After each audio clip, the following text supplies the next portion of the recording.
That was so freaking good.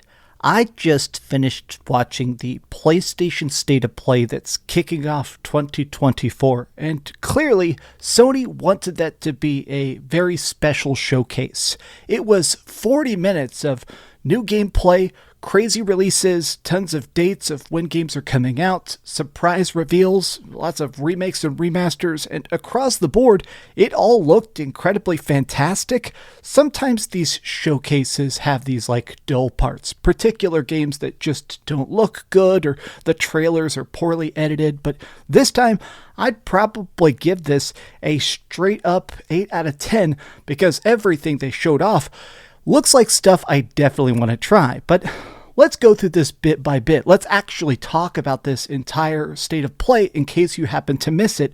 And I'm going to do a follow-up video because they showed a surprise shadow drop, which is a new Silent Hill game called A Short Message, which you guys know I am a Silent Hill fanatic, so let's actually start there. Hi, I'm DreamcastGuy. If you enjoyed this video, be sure to give it a like and subscribe if you haven't already. So, we got a bunch of Silent Hill news today, including a detailed look at Silent Hill 2 Remake, which unfortunately still does not have a release date. They just said in development for the PlayStation 5. The gameplay they showed, though, looks absolutely fantastic. It's definitely much more actiony than the original was.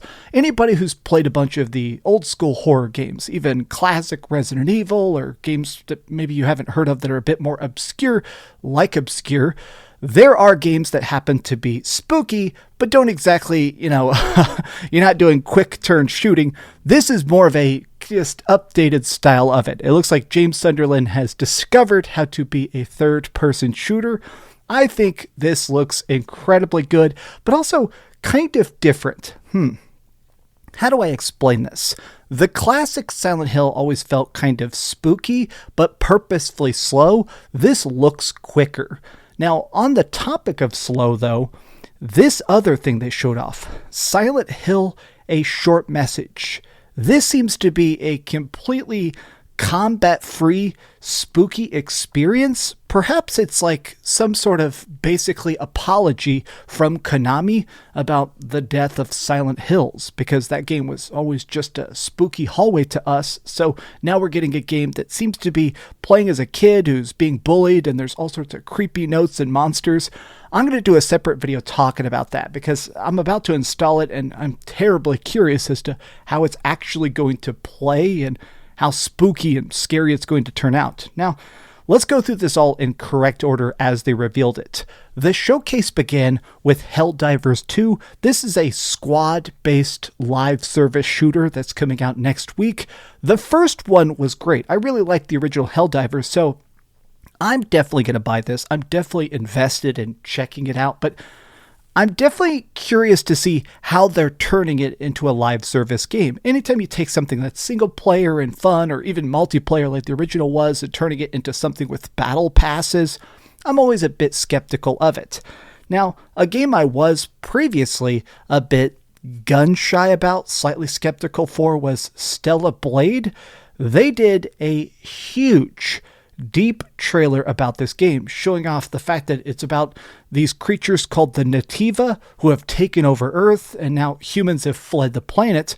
We're playing as the people that are going here to try and kill these monsters and save stuff, but it's also post-apocalyptic. The humans have not been here for a very long time, so we're saving it so that they can come back. Well, this has some very heavy Devil May Cry and Bayonetta influences, or something like Nier Automata. Lots of dodging, heavy parries, crazy amounts of hit combos, and gorgeous takedowns. Stellar Blade looked cool in the original teasers. Now I get it. Previously it looked cool, but now I definitely get it. So when it comes to surprises, Sonic X Shadow Generations is a giant surprise, in my opinion. It's coming out this autumn. There were rumors that we were going to get a Sonic Generations remaster, and it seems like Sega wanted to go one step past that and go, okay, this is a remaster with a bit extra on top. This looks pretty cool. I mean, it's Sonic Generations, which already kicked ass, but they're adding in a bunch of Sonic levels, and I guess we can play the entire game as Shadow. That seems fun to me. Okay, next up, 2 games I personally don't care about. V Rising is coming to the PlayStation 5. That game's been early access for a while. I know they've been slowly fleshing it out. I'm just really not into survival games, even if it does have a cool vampire. Not my cup of tea, but I'm glad it's coming to console. They also announced Dave the Diver, which was a huge pixel indie darling last year, is coming to the PlayStation 5, and they're adding in Godzilla for some reason, which is a very strange, cool surprise. And finally, a game that's about to come out that I'm going to play to review because I'm morbidly curious about it, but it's Foam Stars. Square Enix decided to basically make their own version of Splatoon, but less fun and way less cool looking. Foam Stars comes out February 6th. It's getting added to PlayStation Plus, and they did a big trailer about that. No thanks. But when it comes to good surprises, there's Judas.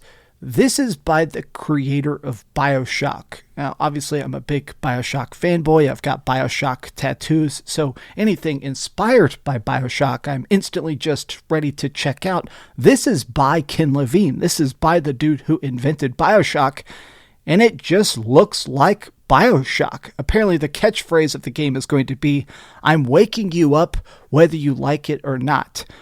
I have no idea what the plot's going to be, but it kind of looks like BioShock in space or dark, gritty, futuristic BioShock. You know, that's kind of what I expected, and it looks like we're getting exactly what we hoped for. Next up, Metro Awakening. So they showed off a couple VR games. I'm not really into VR in general, and I don't even have a PSVR 2. This is a new Metro game that's coming to PSVR 2, and Metro is incredibly cool, exploring these destroyed Russian subway tunnels and battling against monsters has been incredibly cool in the classic game, so it's nice that they're making a VR version of that. I'm almost tempted to buy a PSVR 2 just for that, or find somebody that has a VR so I can try it for myself. Next up, they showed off Dragon's Dogma 2. This comes out March 22nd, and this was a big gameplay showcase. I mean, there's a lot of really cool stuff like the combos in this, the amount of tight movement and the crazy magic. This looks like one of those games that I think is really going to take over the internet. Occasionally I'll see a game and I'm like, all right, that's the next Elden Ring. That's going to be the thing where people are posting gameplay clips for months and months and months. That looks like it is going to be a very big, very fun game. In fact, the director of it has said that they purposely did not put fast travel in the game because every square inch of it is interesting. Basically, like, all right, if your game is big and fun, people are going to want to wander around and do stuff. They're trying to achieve that. And from this gameplay display, I think they nailed it. Next up, Until Dawn Remastered. Okay, Sony, I don't really get it. To be honest, it looks the exact same to me anyways. I always liked Until Dawn, so it getting a remaster, I'm going to buy it because I want to pop those trophies, but I mean, hopefully it has some sort of like added behind the scenes stuff or character art. Some extras would be nice. So, Rise of Ronin, in my opinion, is the biggest surprise of the showcase. We'd seen bits of this before. We'd seen them actually display it at previous PlayStation showcases, but this was the first time where they just showed us like classic, the controller is in your hand style gameplay, and it looks absolutely glorious. It takes place in an era of Japan when East meets West. We're playing in like the late 1800s when you're starting to see people come into ports. There's classic architecture and lots of people walking around in suits, but at the same time, there's people that are still carrying around samurai swords and getting in duels to the death. We're playing as a Ronin, which is a wandering samurai, but you can use guns and stealth and takedowns like a ninja. This looks incredible, especially the traversal. We've got a grapple hook that can be used to shoot us up in the air and then a hang glider. This is also coming out March 22nd.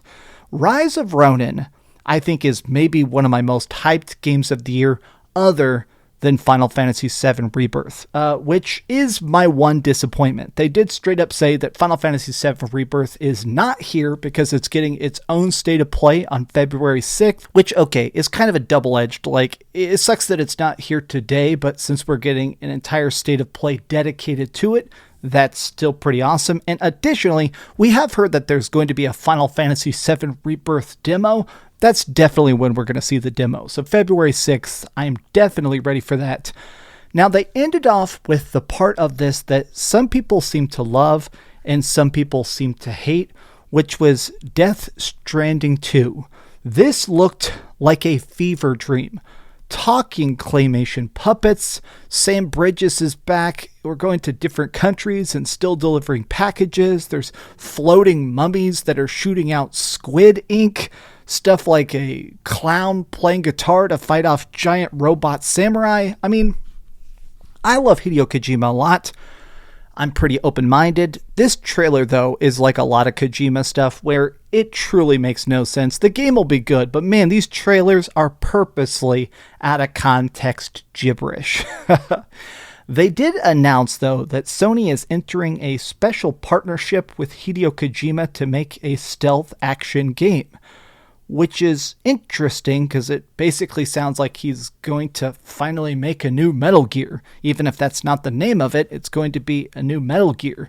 Now, people are wondering when he's going to do this because Death Stranding isn't coming out till 2025. Then he has that game with Xbox called Overdose.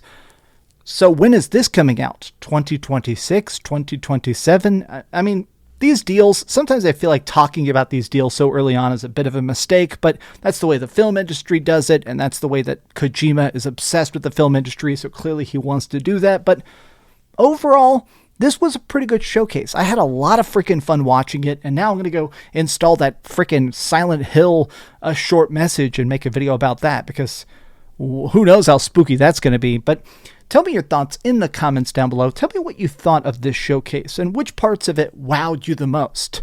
Thanks for watching. Give this video a like and subscribe if you haven't already. And please keep dreaming. Thanks so much for watching that video. If you want to see something else, you can always click this link to see what I put up last, or, subscribe and see what's coming up next. Also, I promise that whatever I do, it'll try not to suck.